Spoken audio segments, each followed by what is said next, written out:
በአብዛኛው አሁን በብዙ ሀገሮች በበለጸጉት ሀገሮች እየታየ ያለው የፋይናንስ ቀውስ ነው። አሁን ጎልቶ እየታየ ያለው የፋይናንስ ቀውስ ነው። ከሱ በስተጀርባ የእድገት መቀነስ ችግርም ብልጭ ያለበት ሁኔታ አለ። ሁለቱ የግድ የተሳሰሩ ነገሮች አይደሉም። የፋይናንስ ቀውሱ በተመለከተኛን አይመለከተንም። ምክንያቱም የፋይናንስ ስርዓታችን ሊበራላይዝድ አይደለም። የፋይናንስ ስርዓታችን ሊበራላይዝድ ቢሆን ኖሮ መርከቦች ሲናጉ የኛ ትንሽ ጀልባ ትገለበጥ ነበር። ትልልቅ መርከቦች ናቸው እየተናጉ ያሉት። እነዚህ ትልልቅ መርከቦች በሚናጉበት ወቅት እዚህ ላይ የተወጠፈ ትንሽ ጀልባ ተስፋ አለው። ነገር ግን የኛ ትንሽ ጀልባ በዚህ በትልቁ ውቅያኖስ ውስጥ አልገባችም። በመንደር ወንዝ አካባቢ ነው ያለችው። ከዓለም አቀፍ የፋይናንስ ስርዓት ጋር አላጣመርነውም፣ ገትረናል። ይሄን በማድረጋችን አንዳንድ ወዳጆቻችን ተሳስታችኋል ሲሉን ነበር። እኛ ስተትን አልተቀበልነውም፣ ያንንም አልተቀበልነውም፣ አሁንም አንቀበለውም። በተለይ ደግሞ አሁን አንቀበለውም። በአሜሪካን ኮንግረስ በአንድ ወቅት የተሰራ አንድ ድራማ ያስታውሰኛል። በወቅቱ ከፍተኛ ታዋቂነት እያገኙ የነበሩ ኒውት ጊንግሪች የሚባሉ የታወቁ የሪፐብሊካን ፓርቲ ኮንግረስማን ነበሩ። በኋላ ኮንግረስን ለቀው ሄዷል። ታዲያ አንድ ቀን ልባቸው እስኪወልቅ ድረስ በስሜት ይከራከራሉ። በቴሌቪዥን ይተላለፋል። እጃቸውን ያወራጫሉ። ስሜቱ ሌላ ነገር ነው። ይህን ነገር እያስተናገዱ የነበሩት የምክር ቤቱ አፈ ጉባኤ ረጅም ጊዜ ልምድ የነበራቸው ሰው ናቸው። ተናጋሪውን ንግግሩን ያቆሙና ካሜራውን ወደ አዳራሹ አዙረው ይሉታል። የአሜሪካ ኮንግረስ ስብሰባ ሲገባ ስሙን ካስመዘገበ በኋላ መውጣት ይችላል። እናም እንዳጋጣሚ ሆኖ ሰውየው ሲናገሩ እሳቸው ብቻ ናቸው አዳራሽ ውስጥ ያሉት። አንዳንድ ጥያቄ ብቻ ለመጠየቅ ፈልጋለሁ። ጠቅላይ ሚኒስትሩ መንግስቱ ደጋግሞ ኢትዮጵያ በ110 በ111 አድጋለች ይላል። እኔ እሳቸውም የኢትዮጵያ ኢኮኖሚስቶች ሁሉ ያውቃሉ። በ111 ማደግ ማለት ተአምር ነው። ይህን ተአምር የሰራችው ቻይና እንደውም አሁን እየሰራች አይደለም፣ ታይዋን፣ ደቡብ ኮሪያ ናቸው። እንዴት ኢትዮጵያ በ111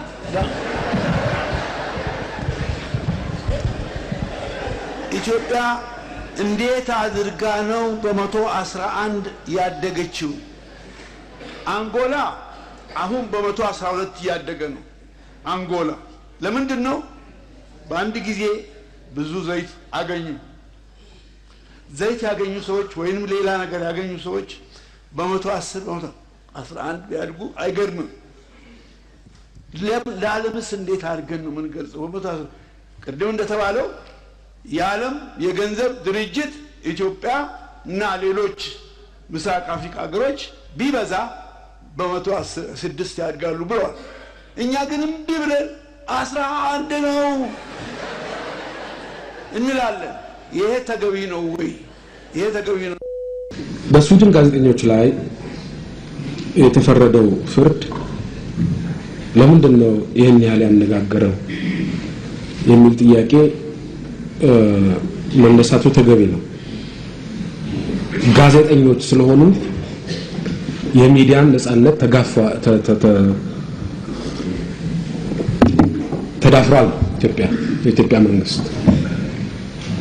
ጋዜጠኛ የሆነ ሰው በሙሉ ምንም አይነት ወንጀል ቢፈጽም አይከሰስም ማለት ነው።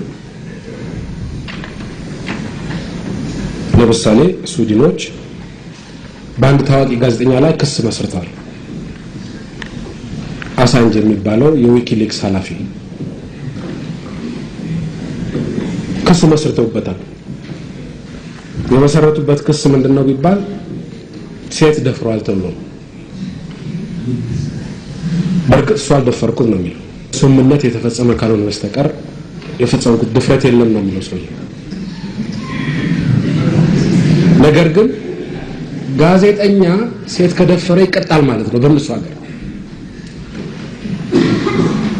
ይጠየቃል ማለት ነው። እነዚህ ሱዳን ጋዜጠኞች በኢትዮጵያ ውስጥ ሴት አልደፈሩም፣ ማስረጃ የለም። አገር ግን ደፍረዋል። በህገወጥ መንገድ ወደ ሀገራችን ገብቷል። በየሄዱበት እየተገተሩ ቱሪስት የሚያስተናግዱ 30-40 ዓመት ያላቸው መኪኖች በተመለከተ የተነሳው ችግሩ አገባቡ ላይ አይደለም፣ በዋናነት አወጣጡ ላይ ነው። በየዳገቱ እያረፈ የሚሄደው መኪናም ቢሆን ከመኪና ውጭ ከመንገድ ውጪ ለማድረግ የሚያስችል ስርዓት ለነገሩ አለ፣ ግን አፈጻጸሙ አስቸጋሪ ነው። በዚች በ30-40 ዓመት መኪና ላይ የተንጠለጠለ ህልውና ያለው ቤተሰብ አለ።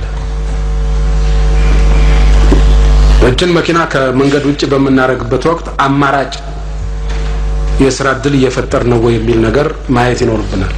ስለዚህ ከቅደም ተከተሉ ጋር እያያያዝ ነው፣ የፕራዮሪቲ ጉዳይ ነው እንጂ ዋናው ችግር ያለው ከጥቅም ውጭ መሆን የሚገባቸው መኪኖች በወቅቱ ከጥቅም ውጭ ያለ መሆናቸው ጉዳይ። ሌላው ቀርቶ የቤተ መንግስት መኪኖችም ነው የሚመለከተው።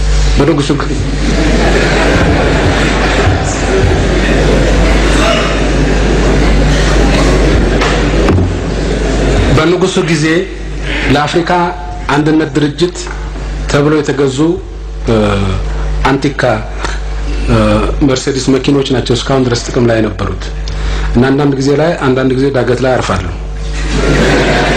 እንግዳ ይዘው።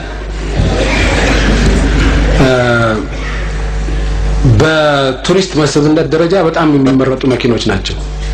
በጣም ብዙ አመት ያገለገሉ ከመሆናቸው አኳያ ከአገልግሎት አንጻር ግን ችግር ያለባቸው ናቸው። አሁን እነሱን ለመተካት ሙከራ እየተደረገ ነው። ነገር ግን የመንግስት መኪና መተካት ያህል ቀላል አይደለም። የሌላው ህብረተሰብ በኢሜይል እና በስልክ አገር ነፃ ነው ብለው ስለተናገሩ ታሰሩ ተባለ። ስንት ኢሜይል ነው ኢትዮጵያ ውስጥ የሚላከው? ስንት ስልክ ነው የስልክ ንግግር ነው የሚደረገው? አንድ ድሮ ተማሪ ሆነን ተረትና ምሳሌ መጽሐፍ ውስጥ የነበረ ነገር ነው የሚያስታውሰው። ሌባ ተይዞ ሰርቃል ተብሎ ይመረመራል። አልሰረኩም ብሎ ሲከራከር ከረመና መጨረሻ ላይ የሆነ ፈረስ የኔ ያልሆነ ፈረስ ወስጃለሁ ይላል።